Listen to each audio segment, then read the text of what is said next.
इमरान आंधी और तूफान की तरह राशिद हुसैन की कोठी से निकला और इंतहाई तेज रफ्तारी से ऑफिसर्स कॉलोनी के बैरूनी गेट की तरफ कार बढ़ाए ले गया। उसके जहन में बोलचाल सा आया हुआ था, क्योंकि जिस फाइल के मुतालिक राशिद हुसैन ने बताया था वो फाइल इस कदर अहम थी कि इमरान सोच रहा था कि अगर ये फाइल चागर लेकर निकल गया तो पाकिस्तान का तमाम तर बहरी दिफाई निज़ाम शदीद खतरे में पड़ जाएगा। और उसे इस बात पर भी गुस्सा था कि इस कदर अहम दिफाई फाइल वजारत दिफा ने अपने स्टोर में क्यों रखी हुई थी।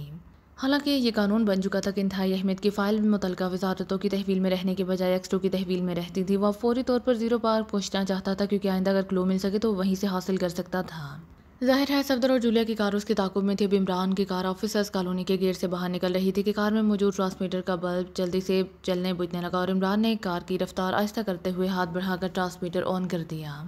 ये सोवर इमरान ने बगैर अपना नाम लिए हुए कहा, इमरान मैं जूलिया बोल रही हूँ। मेरा और सफदर का ख्याल है कि एक आदमी राशिद हुसैन की कोठी के बाहर मौजूद था, जिसने हमें चेक किया और भागता हुआ साइड गली में चला गया। पहले तो मैंने इसका ख्याल नहीं किया था, लेकिन अभी वो आदमी कॉलोनी से ज़रा पहले एक साइड क्रॉस करता हुआ नजर आया है। उसका अंदाज भी लगता है जैसे गलियों में पैदल दौड़ता हुआ हमारा ताकुब कर रहा हो। ओवर जूलिया ने तेज तेज लहजे में कहा, ओ ऐसा भी मुमकिन है तो मैं सकरो फौरन बाएं हाथ की तरफ मौजूद जहीरे में कार छुपा लो। मैं दाएं तरफ की साइड रोड पर घूमकर चक्कर काटता हुआ जीरो पार की तरफ जाऊंगा। अगर ये शख्स दोबारा नजर आए तो मुझे कॉल कर लेना। ओवर इमरान ने चौंकते हुए कहा, क्योंकि शदीद गुस्से की वजह से उसका जहन इस तरफ मुड़ गया था। ठीक है ओवर एंड ऑल, दूसरी तरफ से कहा गया और इमरान ने हाथ बढ़ाकर ट्रांसमीटर ऑफ कर दिया और फिर कार की रफ्तार बढ़ाकर उसने कार को दाएं हाथ जाने वाले एक तंग से रास्ते पर मोड़ दिया। उसका प्रोग्राम तो फौरन जीरो पार्क जाने का था, लेकिन फिर उसे ख्याल आ गया कि जीरो पार्क में तो क्लू तलाश करने में खासा वक्त लग जाएगा। अगर ये आदमी वाकई राशिद हुसैन के पीछे आया है तो उसका ताल्लुक शागल से होगा, और अगर ये आदमी हाथ आ जाए तो फिर शागल तक बड़ी आसानी से पहुंचा जा सकता है। चुनाचे उसने कार को जरा सा आगे बढ़ाया और फिर उसे साइड में मौजूद दरख्तों के एक झुंड की तरफ ले जाता गया। उसने कार को वापस मेन रोड की तरफ मोड़ दिया। अब वो जूलिया की कॉल के इंतजार में बैठ गया। उसके चेहरे पर तसबसब के आसार थे, क्योंकि उसका जहन इस बात को तस्लीम न कर रहा था कि जब शागल ने रकम दे दी और फाइल हासिल कर ली तो फिर राशिद हुसैन की निगरानी करने का कोई मकसद बाकी ना रह जा सकता। लेकिन दूसरे लम्हे उसके जहन में एक धमाका सा हुआ। उसके साथ ही उसके लम्हों पर हल्की सी मुस्कुराहट रेंगने लगी। उसे ख्याल आ गया था कि काफिरिस्तान बीता टाइप लोगों का मुल्क है, या इंतहाई कंजूस लोगों का। हो सकता है शागल ने भारी रकम देकर फाइल की कॉपी तो हासिल कर ली हो, लेकिन उसके बाद उसका यही प्रोग्राम भी हो कि राशिद हुसैन का हाथ में करके रकम भी वापस हासिल कर ली जाए। इस तरह एक बीन दो काम वाला काम हो जाएगा। अब इमरान ये सोच ही रहा था कि ट्रांसमीटर का बल्ब एक बार फिर जलने बुझने लगा। Yes Imran speaking over, Imran ने बटन दबाते हुए कहा।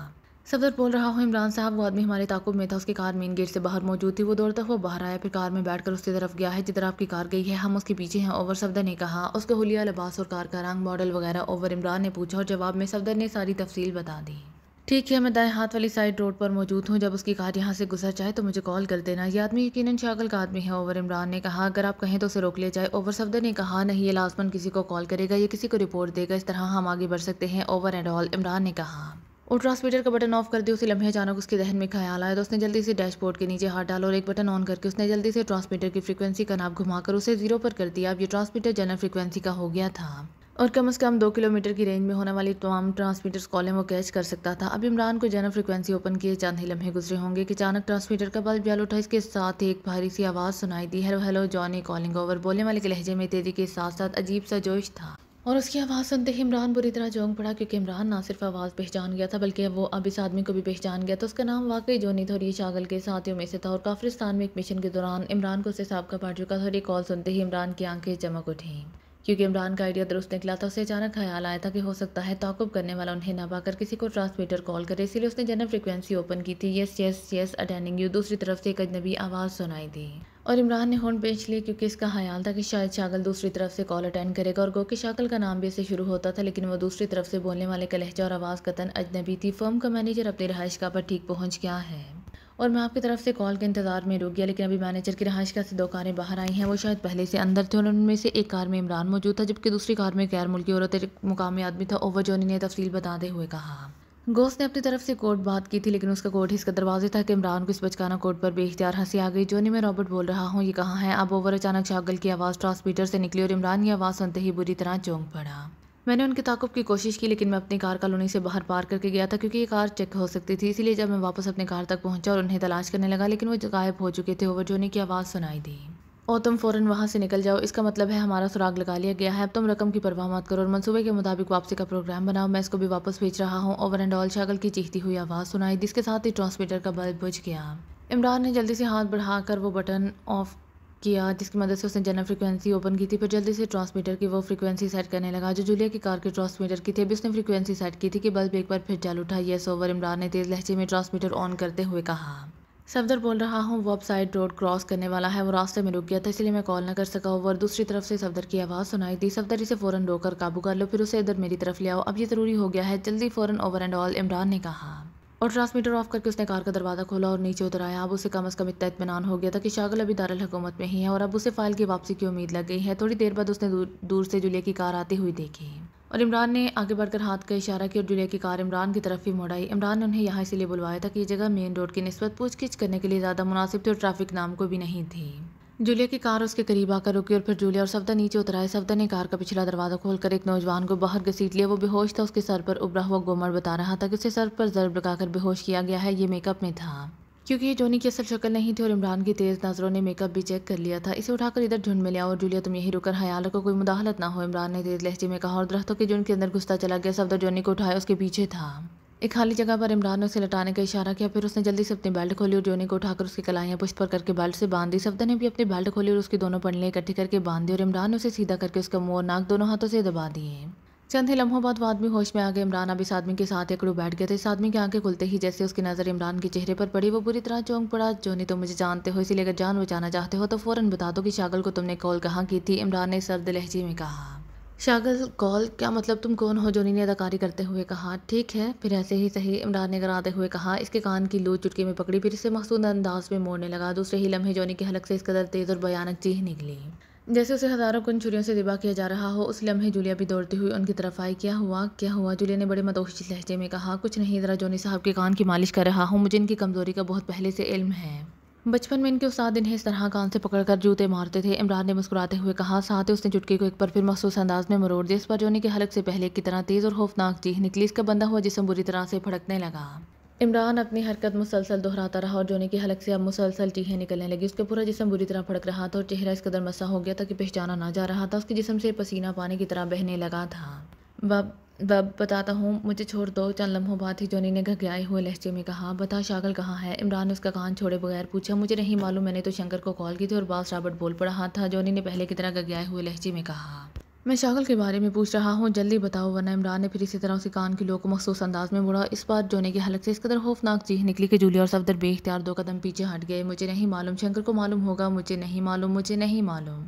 जोनी ने डूबते हुए लहजे में बार बार ये फिक्रा दोहराया। इसके साथ उसकी आवाज़ डूब गई। वो तकलीफ की बेपनाह शिद्दत से बेहोश हो चुका था। इमरान ने उसका कान छोड़कर दोबारा उसका कान और मुंह दोनों हाथों से बंद कर दिया और चंद लम्हों बाद जोनी फिर होश में आ गया। सुनो, आखिरी बार कह रहा हूँ कि सब कुछ सच सच बता दो, इमरान ने कराते हुए कहा। माम मुझे नहीं मालूम, शंकर को मालूम है, जोनी ने बुरी तरह कराहते हुए कहा। उसका अंदाज ऐसा था जैसे वो लाशौरी तौर पर बोल रहा हो और उसके इस तरह बोलने से इमरान को भी यकीन आ गया कि वो सच कह रहा है। अच्छा वो फ्रिक्वेंसी बताओ जिस पर तुमने अभी शंकर को कॉल किया था, इमरान ने कहा। और जवाब में जोनी ने फ्रिक्वेंसी बता दी और इमरान का हाथ गुमा। जोनी की कनपट्टी पर उसकी उंगली का हुक पूरी कुव्वत से पड़ा और जोनी एक बार फिर बेहोश की वादी से निकलकर बेहोशी के दलदल में धंसता चला गया। इमरान तेजी से उठा और दौड़ता हुआ अपनी कार की तरफ गया। कार में बैठकर उसने बिजली किसी तेजी से कार के ट्रांसमीटर पर वही फ्रिक्वेंसी सेट की जो जोनी ने बताई थी और फिर ट्रांसमीटर ऑन कर दिया। जोनी कॉलिंग ओवर। इमरान ने जोनी की आवाज़ और लहजा बनाते हुए बार बार दोहराना शुरू कर दिया। Yes S attending over. चंद लम्हों बाद वही अजनबी आवाज़ ट्रांसमीटर से बरामद हुई और इमरान समझ गया कि यही शंकर है, क्योंकि एस शंकर के लफ्ज़ का भी पहला हर्फ बनता था और शागल का भी, लेकिन शागल की आवाज़ वो पहचानता था। बस मैंने इमरान को तलाश कर लिया है और उसे बेहोश भी कर दिया है, लेकिन मैं खुद भी शदीद जख्मी हो गया हूँ, मुझसे कार ड्राइव नहीं हो सकती, अब फ़ौरन आज बास ओवर। इमरान ने कहा। उसके लहजे में हल्के हल्के इकराहें भी शामिल थे। वो दरअसल इस तरह शंकर को अपने जख्मी होने का तासुर देना चाहता था।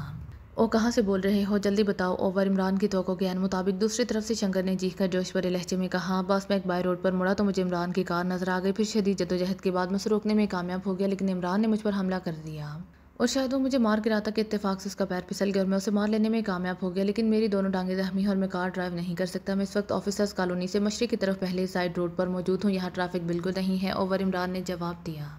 ठीक है वहीं रुको, मैं आ रहा हूँ, ख्याल रखना। इमरान को मेरे आने तक होश में ना आने देना। बास शागल इससे इंतहाई खौफज़दा रहता है, अब इसका खात्मा करके मैं उसे बताऊंगा कि हमें कितनी सलाहियतें हैं ओवर। शंकर ने मुसरत से भरपूर लहजे में कहा। बास शागल भी तो जाहिर है आपके साथ है। फिर ओवर। इमरान ने जानबूझकर फिक्रा अधूरा छोड़ दिया। जब तुम्हारी पहली कॉल आई थी इस वक्त तो थे, लेकिन अब नहीं है। वो माल लेकर फ़ौरन निकल गए हैं और अब तक तो उनका बहरी जहाज़ पाकिस्तान की हदूद से निकलकर बैनुल अक़वामी हदूद में पहुंच चुका होगा और अब उनका मखसूस हेलीकॉप्टर उन्हें आसानी से वापस ले जाएगा और शायद वो अब तक हेडक्वार्टर पहुँच भी चुके हैं। मेरा इंतजार करो, मैं आ रहा हूँ ओवर एंड ऑल। दूसरी तरफ से शंकर ने कहा। इसके साथ ही ट्रांसमीटर का बल्ब बुझ गया। इमरान ने हाथ बढ़ाकर ट्रांसमीटर ऑफ कर दिया, लेकिन उसके होंठ सख्ती से बिंजे हुए थे। शंकर की बात सुनकर उसे मालूम हो गया था कि शागल पाकिस्तान से निकलकर काफिरिस्तान पहुंच चुका है। इमरान की नुक्ता नज़र से ये इंतहाई खतरनाक बात थी। उसने कार से बाहर निकलने के बजाय कार स्टार्ट कर उसे घुमाकर तेजी से उस तरफ ले जाने लगा जहां जोनी के साथ सफदर और जूलिया खड़े हुए थे। जूलिया, इसके बाद शंकर कार में आ रहा है, उससे मुझे इंतहाई अहम इत्तला मिली है, इसलिए मैं जा रहा हूँ। तुम इस शंकर को भी कवर कर लेना, फिर इन दोनों को दानिश मंजिल पहुंचाकर चीफ को रिपोर्ट दे देना। इमरान ने खिड़की से सर बाहर निकालते हुए तेज लहजे में कहा। फिर इससे पहले कि उनमें से कोई जवाब देता, इमरान ने जोरदार झटके से कार मोड़ी और दूसरे लम्हे उसकी कार हवा से भी ज्यादा तेज रफ्तारी से सड़क की तरफ दौड़ती चली गई। उसने ऑफिसर्स कॉलोनी वाली सड़क की तरफ जाने के बजाय मुखालिफ रास्ता इख्तियार किया। फिर वो इंतहाई तेज रफ्तारी से कार चलाता हुआ सर सुल्तान की रहायशगाह की तरफ बढ़ने लगा।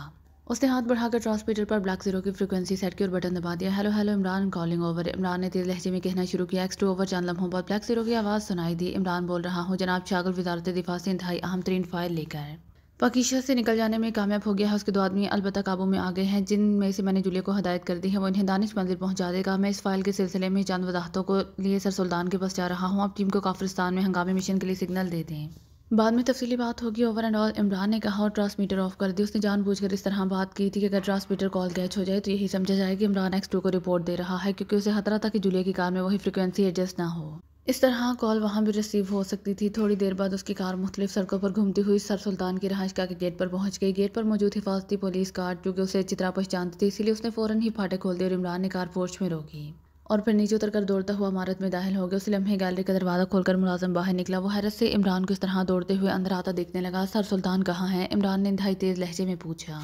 अपने कमरे में हम इत्तला कर दो, मुलाजिम ने बुखलाए हुए लहजे में जवाब देते हुए कहा। लेकिन इमरान ने उसे एक तरफ धकेलता हुआ तेजी से गैलरी में दाखिल हुआ और वो खुद सर सुल्तान के कमरे के दरवाजे पर पहुंच गया। दरवाजा अंदर से बंद नहीं था, इसीलिए इमरान झटके से दरवाज़ा खोला और अंदर दाखिल हो गया। उसने इजाज़त लेने या देने का भी तकल्लुफ़ नहीं किया था। सर सुल्तान अपनी मेज़ के पीछे रखी हुई मखसूस कुर्सी पर बैठे किसी फ़ाइल के मुताले में मसरूफ़ थे। दरवाज़ा खुलने की आवाज़ सुनकर वो बुरी तरह चौंके और फिर इमरान को इस तरह अंदर आते देखकर उनके चेहरे पर शदीद तरीन हैरत के तासुरात उभर आए। हैरियत इमरान बेटे? सर सुल्तान ने बौखलाए हुए अंदाज में पूछा। हैरियत? बिल्कुल नहीं सर, बल्कि हैरियत गायब समझ लीजिए। आप फ़ौरन मुझे मालूम करके बताइए, ये शुक्रान ने हमें जो अटॉमिक असलहे से लेस अबदूस दी हुई है वो इस वक्त कहाँ मौजूद है और किस पोजीशन में है? इमरान ने कुर्सी पर बैठते हुए इंतहाई संजीदा लहजे में कहा। एटमी अबदूस? क्या मतलब? मैं तुम्हारी बात नहीं समझा।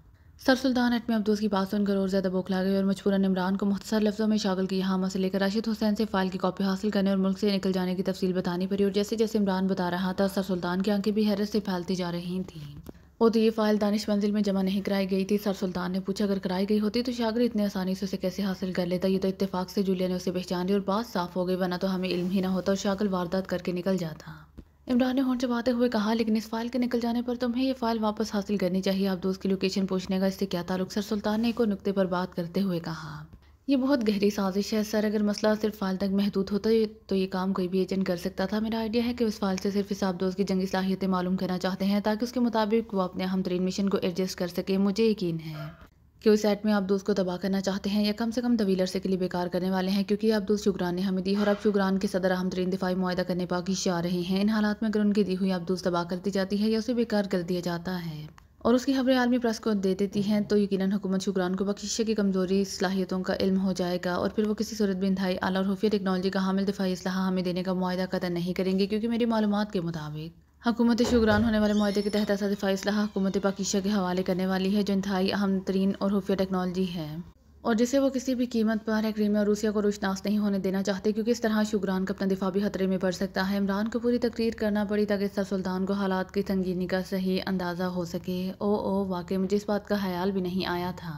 ओ वाकई तुम्हारा जहन इंतहाई गहराई में सोचता है। सर सुल्तान इमरान की बात सुनकर बुरी तरह बौखला गए। उन्होंने जल्दी से टेलीफोन का रिसीवर उठाया और तेज़ी से नंबर डायल करने शुरू कर दिए। वो वजारत दिफा के सेक्रेटरी से बात करना चाहते थे ताकि उनसे इमरान की मतलूबा मालूमात हासिल कर सकें, लेकिन सेक्रेटरी दिफा मौजूद नहीं थे और ना सिर्फ मौजूद नहीं थे बल्कि वो निजी छुट्टी पर थे और अपनी ज़मीनों पर गए हुए थे। सर सुल्तान ने बहरिया के एडमिरल से बात की, लेकिन बहरिया के एडमिरल ने उन्हें बगैर सेक्रेटरी की इजाज़त के मालूमात देने से इनकार कर दिया और मुझे सदर मुमलिकत से बात करना पड़ेगी। सर सुल्तान ने इंतहाई गुस्से से होंठ चबाते हुए कहा। लेकिन सदर मुमलिकत तो गैर मुल्की दौरे पर है, इमरान ने कहा और सर सुल्तान ने चौंक कर डायल की तरफ बढ़ता हुआ हाथ खींच लिया। उनके चेहरे पर शदीद परेशानी के आसार उभर आए थे, ऐसी परेशानी जिसमें बेबसी शामिल थी। ओ वाकई मुझे ख्याल ना आया था, लेकिन अब क्या किया जाए? सर सुल्तान ने इंतहाई बेबस से लहजे में कहा। आप एडमिरल साहब का नंबर दोबारा मिलाइए और रिसीवर मुझे दे दीजिए। अब X2 से बात करेगा, इमरान ने खुश्क लहजे में कहा और सर सुल्तान ने चौंकर इस बात में सर हिलाया, फिर तेजी से नंबर घुमाने लगे। दूसरी तरफ से घंटी बजने की आवाज़ सुनते ही उन्होंने रिसीवर इमरान की तरफ बढ़ा दिया। PA to admiral. दूसरी तरफ से एक भारी सी आवाज़ सुनाई दी। X2 एडमिरल से बात कराएं, इमरान ने मखसूस लहजे में कहा। ये सर, होल्ड ऑन करें सर। दूसरी तरफ से PA की बुखलाई हुई आवाज़ सुनाई दी। Yes admiral Shahzadi attending you. चंद लम्हों बाद एडमिरल की भारी और बावकार आवाज़ सुनाई दी। X two speaking. इमरान का लहजा और ज़्यादा सर्द होता गया। ये सर एडमिरल शराजी ने इस बार कदर नर्म और मोदबाना लहजे में कहा, सेक्रेटरी वजारत हाजा सर सुल्तान ने भी मुझे रिपोर्ट दी है कि आपने उन्हें एटमी हबदोस के बारे में तफसीलात देने से इनकार कर दिया है। हालांकि मैंने उन्हें यह हदायत हासिल करने की हिदायत की थी। क्या ये ज़रूरी है कि मैं बराह रास्त बात करूँ? इमरान ने कराते हुए कहा, उस सर दरअसल ज़ाब्ते के मुताबिक मैं सरकारी तौर पर ऐसी मालूमात वजारत दिफा के सेक्रेटरी साहब के अलावा किसी को बराह रास्त मुहैया नहीं कर सकता, इसीलिए मजबूरी थी सर। वैसे जनाब सर सुल्तान साहब ने आपका हवाला नहीं दिया था क्योंकि आपके मामले में तो सरकारी ज़ाब्ते खुद बहुत मुअत्तल हो जाते हैं sir. I am sorry sir, admiral ने इंतहाई माजरत ख्वाहाना लहजे में जवाब देते हुए कहा। तो सर सुल्तान साहब ने आपको मेरा हवाला दिया था? इमरान ने सामने बैठे हुए सर सुल्तान को आंख मारते हुए कहा, नहीं सर, वरना सर क्या मजाल थी कि मैं इनकार कर सकता सर। एडमिरल ने जवाब दिया कि आपकी माजरत कबूल कर लेता हूँ, वरना आपको मालूम है कि मैं ऐसे मामलात में माजरतें कबूल करने का आदी नहीं हूँ और आपको इस इनकार की इंतहाई सख्त सजा दी जा सकती थी। इमरान ने सर्द लहजे में कहा, यह सर मैं जानता हूँ sir, thank you sir. Admiral की आवाज़ में लर्जिश अब पूरी तरह नुमाया हो गई थी। हमारी बहरिया के पास कितने एटमी आबदूजे हैं? इमरान ने असल मतलब पर आते हुए कहा। सिर्फ 2 हैं सर, इनमें से एक तकरीब में से हासिल की गई है और दूसरी शुगरान से सर। एडमिरल ने फ़ौरन ही जवाब देते हुए कहा, X-33 शुगरान वाले अब्दोस का कोड नंबर है। इमरान ने कहा, ओ ये सर बिल्कुल सर, लेकिन ये सर कोड तो इंतहाई खुफिया है। फिर आपको? एडमिरल हैरत और बुखलाहट में कह तो गया था, लेकिन फिर शायद उसे ख्याल आ गया था कि वो बात सीक्रेट सर्विस के चीफ से कर रहा है, इसलिए वो फिक्रा मुकम्मल किए बगैर ही खामोश हो गया। सोच समझ कर बात किया कीजिए, मेरे लिए ऐसी बातें खुफिया नहीं होती।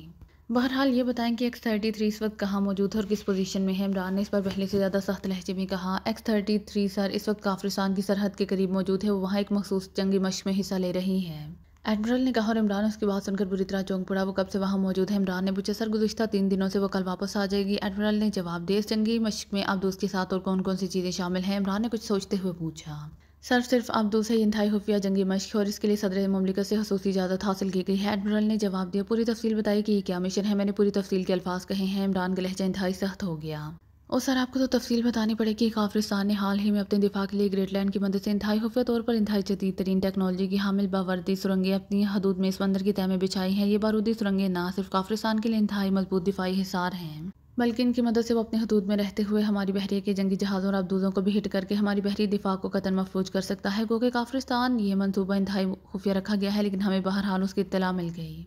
चुनाचे हमने इन बारूदी सुरंगों की जंगी सलाहियत और उनकी कारकर्दगी को चेक करने के लिए X-33 को वहाँ खुफिया तौर पर भेजा है, क्योंकि X-33 में ऐसी मशीनरी मौजूद है जो इस किस्म की बारूदी सुरंगों की सलाहियतों को चेक कर सकती है। और मेरे पास ताज़ा तरीन जो रिपोर्ट X-30 से पहुंची है, इसके मुताबिक X-33 कामयाबी से अपना मिशन मुकम्मल कर रही है, बल्कि मिशन तकरीबन मुकम्मल हो चुका है, इसलिए वो कल रात वापस आ जाएगी, एडमिरल ने तफसील बताते हुए कहा। X-33 की काफिरिस्तान की हदूद के करीब मौजूदगी का किस किस को इल्म है? इमरान ने पूछा।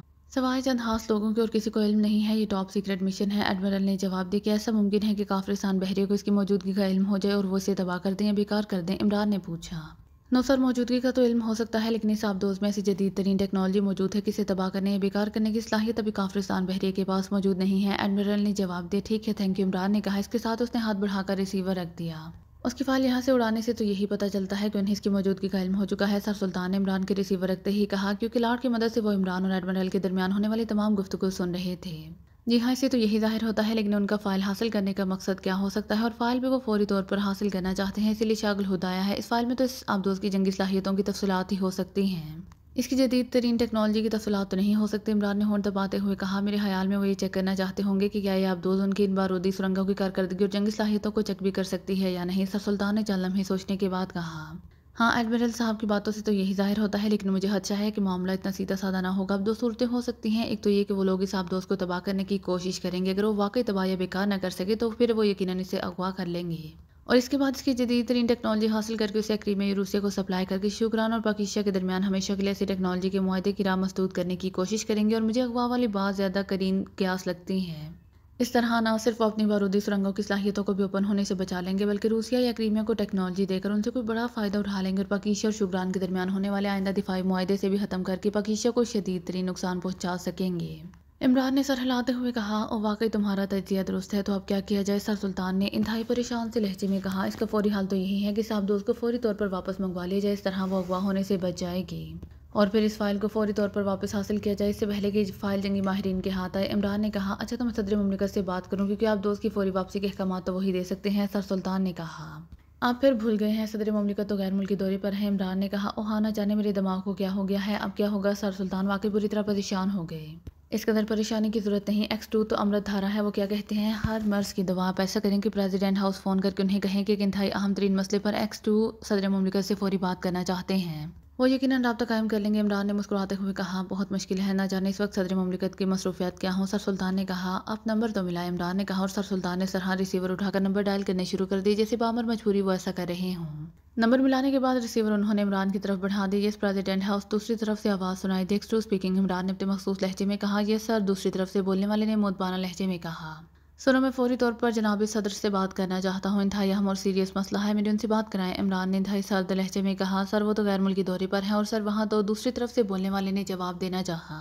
मुझे मालूम है, अब वक्त ज़ाया मत करें, उनसे रब्ता कायम करें और उन्हें मेरी तरफ से कह दें कि उनकी जो भी मसरूफियात हों वो छोड़कर मुझसे फौरी बात करें, इमरान ने फाड़ खाने वाले लहजे में कहा।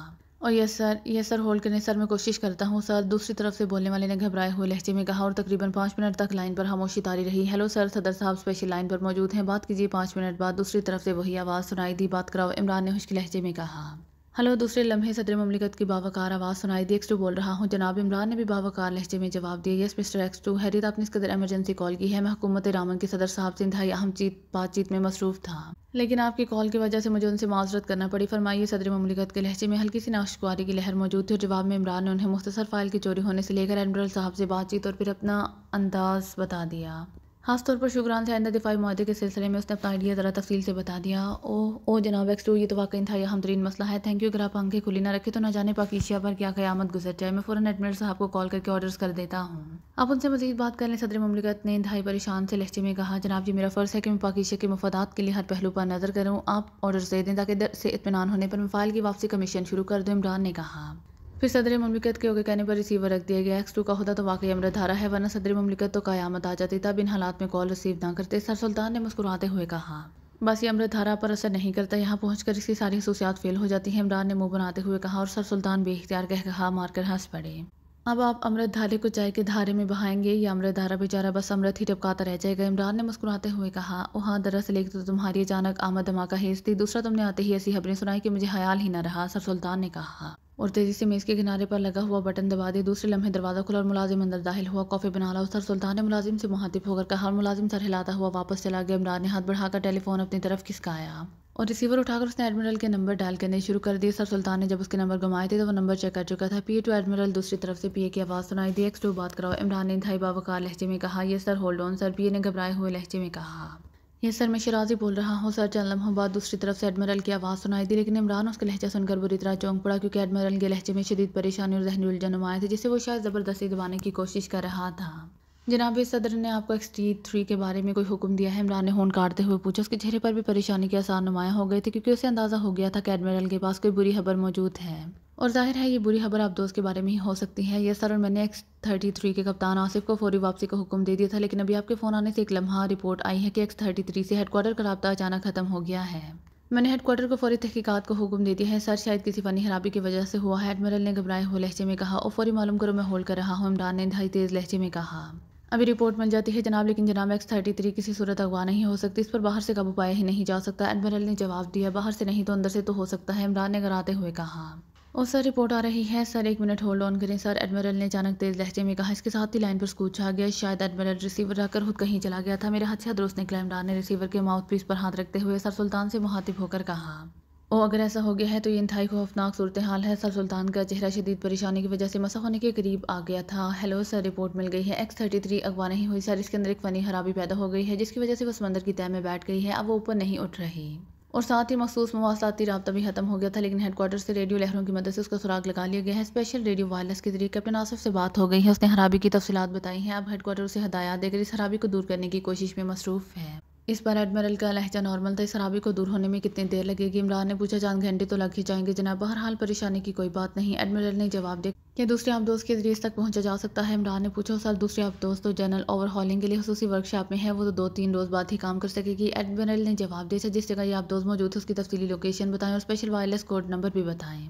मेरा नुमाइंदा कैप्टन आसिफ से खुद बात करेगा, और सुने आप कैप्टन आसिफ को कॉशन दे दें कि जब भी मेरा नुमाइंदा उससे रब्ता करे उसने इसके हुक्म की तामील करनी है, ये इंतहाई ज़रूरी है, इमरान ने तेज़ और तहकुमाना लहजे में कहा। सर क्या आपका नुमाइंदा वहाँ जाएगा? लेकिन सर, एडमिरल ने हैरत भरे लहजे में कहा। सवालात मत करें, जो मैं कह रहा हूँ वो करें, इमरान ने जवाब में से बुरी तरह झड़क दिया। ओ सॉरी सर, वो एडमिरल ने फ़ौरन ही माजरत भरे लहजे में कहा।